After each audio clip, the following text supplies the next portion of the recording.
द्वितीय पाठः कालज्ञ वराहमिहिरः यानी ज्योतिषी वराहमिहिर अस्ति उज्जैन्याः निकटे कपित्थ कायथा नामख्यो ग्रामः। उज्जैनी के पास कपित्थ यानी कायथा नामक एक गांव है। तत्र आदित्योपासकः आदित्यदासः नाम कश्चित् विप्र प्रतिवसति स्म। वहाँ सूर्य का भक्त आदित्यदास नामक कोई ब्राह्मण रहता था। तस्य गृहे वराहमिहिरः नाम बालको अजायत। उसके घर में वराहमिहिर नामक बालक ने जन्म लिया। वराहमिहिरस्य जन्म 499 यानी 499 नववत्यधिक चतुश्शतके ख्रीस्ताब्दे संजाता है। यानी वराहमिहिर का जन्म 499 ईस्वी में हुआ। अगला अनुच्छेद है बालकः वराहमिहिरः स्वकीय पित्रा एव ज्योतिष विद्या अध्ययनम् अगच्छत्। ततः सः पाटलिपुत्रनगरं गत्वा प्रसिद्ध शास्त्रज्ञाता आर्यभट्टात् खगोलशास्त्र स्व अध्ययनं कृतवान्। बालक वराहमिहिर ने स्वकीय पित्रा यानी अपने पिता से एव यानी होता है ही, तो अपने पिता से ही ज्योतिष की विद्या का अध्ययन किया। ततः यानी होता है उसके पश्चात उन्होंने पाटलिपुत्र जाकर वहाँ पर उन्हें प्रसिद्ध खगोल शास्त्री आर्यभट्ट से खगोल शास्त्र का अध्ययन किया। अगला अनुच्छेद है तदानीम उज्जैनी विद्यायाः प्रमुख केंद्रम आसीत्। उस समय जो उज्जैनी नगरी थी वह विद्या का प्रमुख केंद्र थी। उज्जैनियां गुप्त वंशस्य संरक्षणे बहुविध कला विज्ञान सांस्कृतिक केंद्र आदीनि संरक्षितानि वर्धितानि च आसन्। और उस समय जो उज्जैनी थी, उज्जैनी में गुप्त वंश के संरक्षण यानी कि देख रेख में अनेक प्रकार की कला विज्ञान और सांस्कृतिक केंद्र आदि संरक्षित और विकसित थे।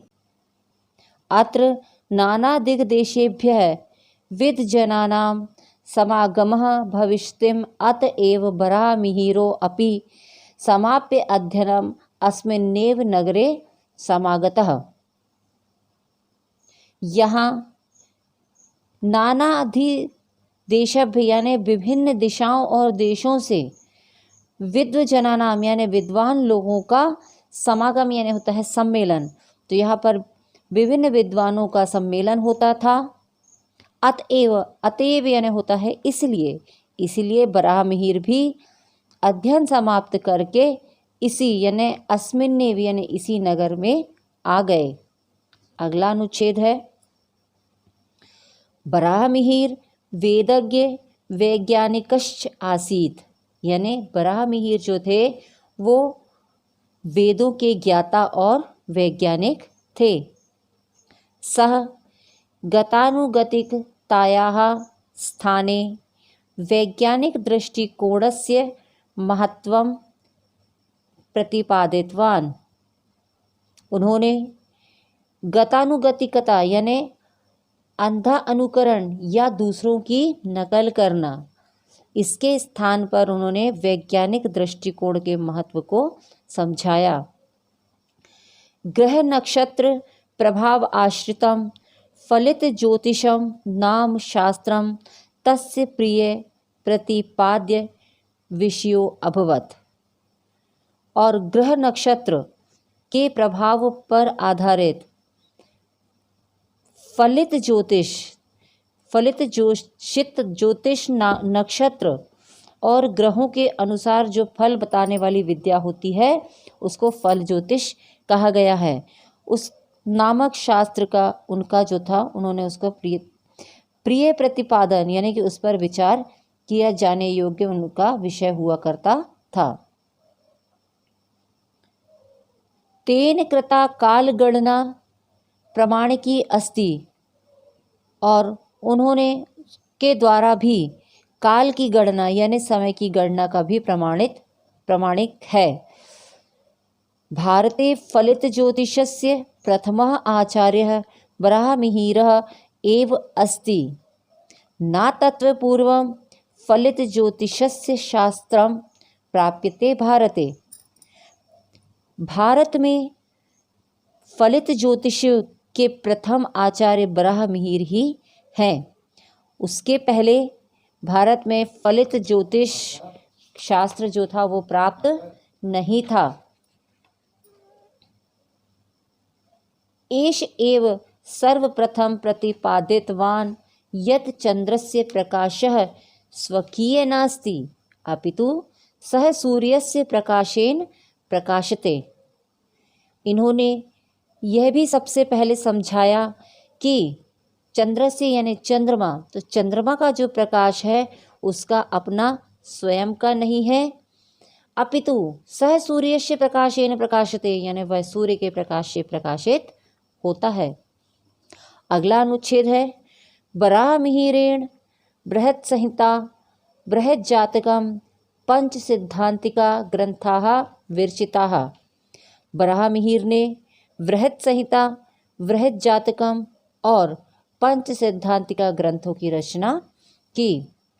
एतेषु ग्रंथेषु खगोल विद्यायाः गुणतत्त्वानां प्रतिपादनम् अस्ति। इन ग्रंथों में खगोल विद्या यानी आकाश मंडल की विद्या का गहन, गुण यानी होता है गहन, और गहन तत्वों का को उन्होंने समझाया है, यानी उसको प्रतिपादित किया है।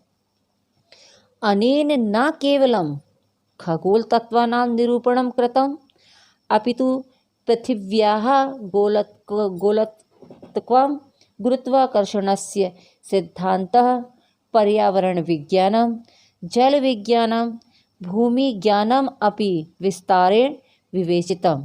इन्होंने न केवल खगोल तत्वों का निरूपण किया है बल्कि पृथ्वी के गोल होने का तथा गुरुत्वाकर्षण के सिद्धांत का, पर्यावरण विज्ञान का, जल विज्ञान का और भूविज्ञान का भी विस्तार से वर्णन किया है। पादपाः बाल्मीकाश्च अधोभौमिक जल स्थितं प्रदर्शयन्ति।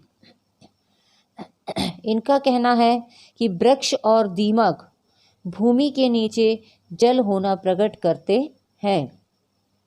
इति तस्य कथनमस्ति, यह उनका कहना था। आधुनिक वैज्ञानिकाः अपि तत्त्वबलम् अन्वेषणं कृतवन्ति। आधुनिक वैज्ञानिक भी उनका सहारा लेकर खोज करते हैं। अगला अनुच्छेद है नाना देशेषु परिभ्रमण स्वकीय ज्ञान दीप्त्या दीपमानः 587 यानी सप्तशीत्यधिकं पंचशतं ख्रीस्ताब्दे सह दिवंगत।